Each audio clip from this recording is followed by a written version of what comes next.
కలలో దేవతలు కనిపిస్తే ఏమవుతుందో తెలుసా? ప్రతి వారికి జాగ్రత్, స్వప్న, సుషుప్త అవస్థలుంటాయి. గాఢ సుషుప్తి లేదా గాఢ నిద్రలో కలలు సహజంగా ఉండవు. ఇది రోజుకు 3-4 గంటలు మాత్రమే ఉంటుంది. మిగతా నిద్రా సమయం అంతా ప్రతివారు స్వప్నావస్థలోనే ఉంటారు. గాఢ నిద్రకు ముందు వచ్చే కలలపై మన ఆలోచనల ప్రభావం ఉంటుంది. అందుకే గాఢ సుషుప్తి తర్వాత అంటే తెల్లవారుజామున వచ్చే కలలు నిజమవుతాయని కొందరంటారు. దైవానికి సంబంధించిన కలలు శుభ ఫలితాలే ఇస్తాయి.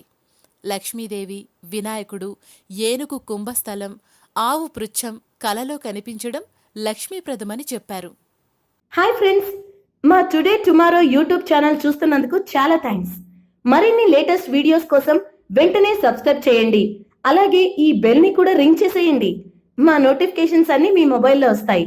అలాగే మా వీడియోస్ మీకు నచ్చితే లైక్ చేయండి, షేర్ చేయండి, నచ్చకపోతే కామెంట్ చేయండి.